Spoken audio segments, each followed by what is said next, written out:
Bonjour, bienvenue sur Comment fait-on, heureux de vous retrouver pour une nouvelle recette. Nous allons réaliser ensemble un gâteau moelleux aux noix. Vous allez voir, gâteau très simple et délicieux. C'est parti!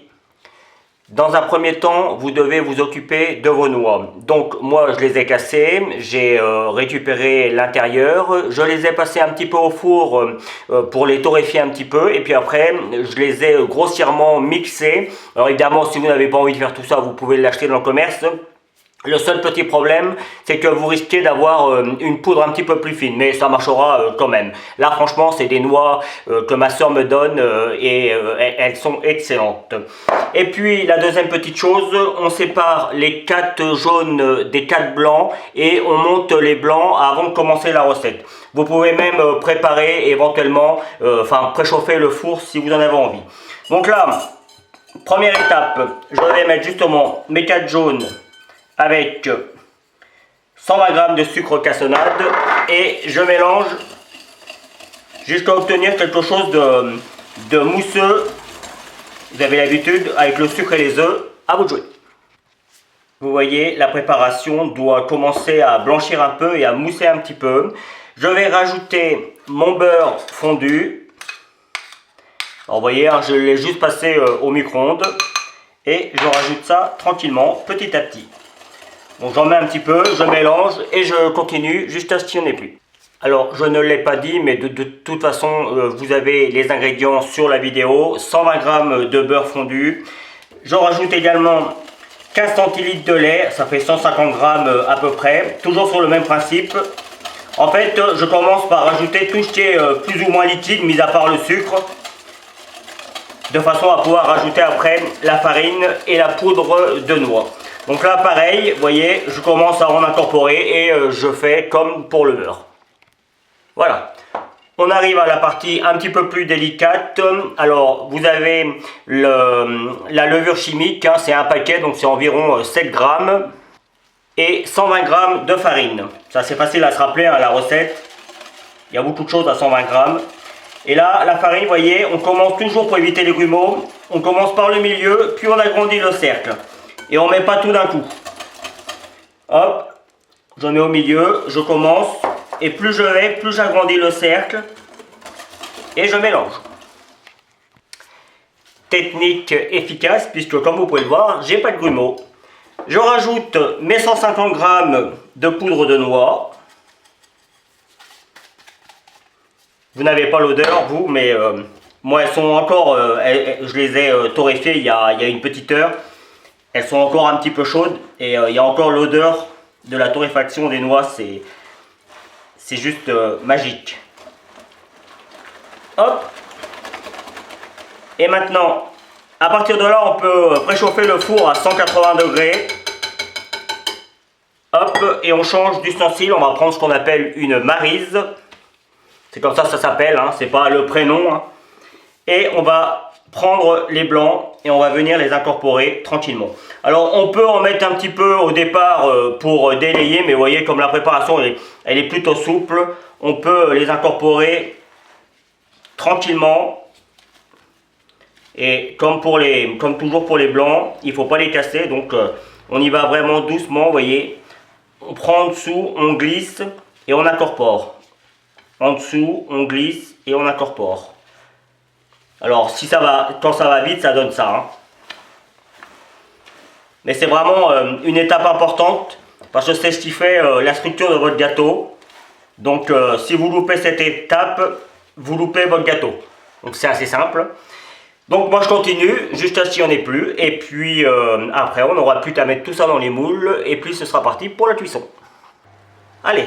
Comme je veux un beau gâteau bien haut, j'ai pris un moule à Savoie, donc il fait 15 cm de diamètre sur 7 cm de hauteur. Et comme vous pouvez le voir, j'ai mis des petites noix, alors ça c'est facultatif, j'en ai gardé des belles que j'ai torréfiées aussi, c'est pour ça qu'elles ont une jolie couleur.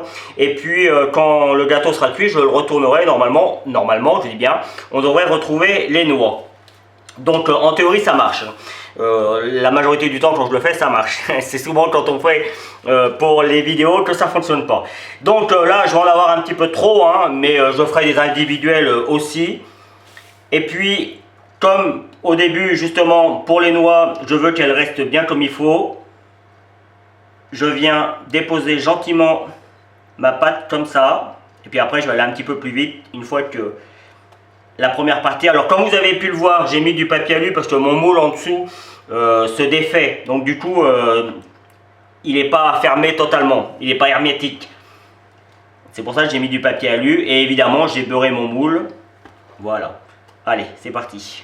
Du coup, je continue avec ma petite spatule, parce que ça marche bien. Et là, je vais le mettre aux 3/4. Hein. On a mis de la levure, donc ça va lever. Et je veux pas non plus qu'il soit trop gros. Bah finalement, ça fait presque le gâteau. Hein. Allez, je vais dire que c'est pas mal là. Voilà, aux 3/4. Il m'en reste un pour faire un petit. Et ce sera cool. Donc là, le four à 180 degrés, hop, je me mets comme ça. Le four à 180 degrés, il faut compter environ 40 minutes, mais vous avez l'habitude, hein, pour ceux qui me suivent, la petite façon de savoir si c'est cuit avec la pointe d'un couteau. Si vous mettez le couteau au bout de 40 minutes et qu'il ressort comme ça ou avec un petit peu de pâte dessus, c'est qu'il faut encore laisser un petit peu de cuisson. Si vous le ressortez et que votre couteau est comme ça, eh bien ça veut dire que votre gâteau est cuit. Donc voilà. Après, moi je l'aime bien cuit. Il y en a certains, je vous conseille de le faire comme je vous le dis pour le moment. Et puis si vous considérez que c'est pas assez cuit, le coup d'après, si vous aimez ça quand même, le coup d'après vous le mettez un petit peu plus longtemps, c'est pas plus compliqué que ça. Si au contraire vous préférez qu'il soit un petit peu moins cuit, le coup d'après vous le mettez un petit peu moins longtemps. Vous voyez, en fait la pâtisserie c'est assez simple. Hein. Il faut bien respecter les doses pour la préparation, bien respecter les étapes. C'est pour ça qu'on dit souvent que je suis bavard, mais c'est vraiment important de respecter toutes les étapes. Sinon, si je vous donne que la moitié des étapes, comme les blancs par exemple, si je vous dis que vous allez très vite avec les blancs, vous allez avoir des soucis.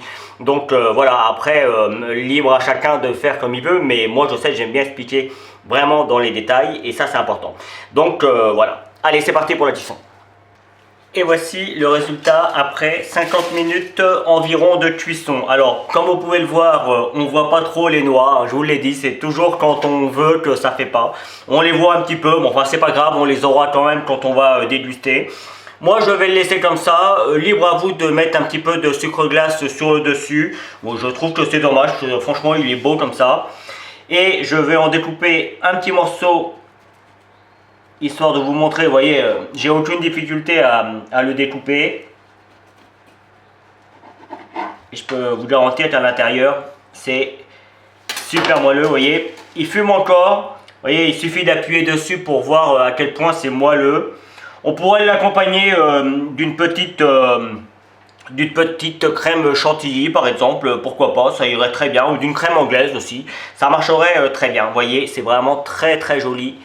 On voit bien l'intérieur et on voit bien le côté très moelleux, et on voit aussi le côté des noix qui étaient torréfiées, et vous voyez, on voit bien les morceaux, et quand on va le déguster, on va avoir le côté tendre et un petit peu croquant encore de la noix, et ça c'est top. Et vous voyez, on voit mes noix, hein, elles sont ici, elles se sont un petit peu aplaties dans la pâte. Je mets tout ça sur une jolie assiette et puis on se retrouve pour la fin de la vidéo. Voilà, la vidéo va se terminer sur cette petite image. J'ai pris comme toujours beaucoup de plaisir à la réaliser. J'espère que vous en prendrez de même à la faire chez vous.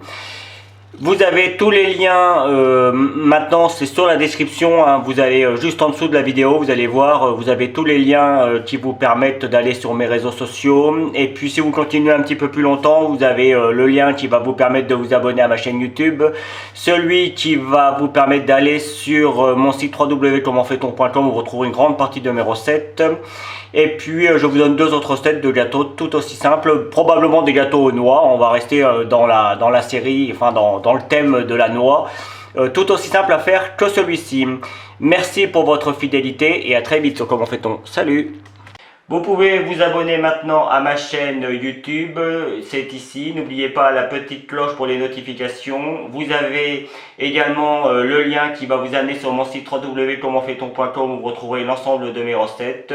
Et je vous donne deux autres recettes ici qui vous seront très utiles. A bientôt sur Comment fait-on.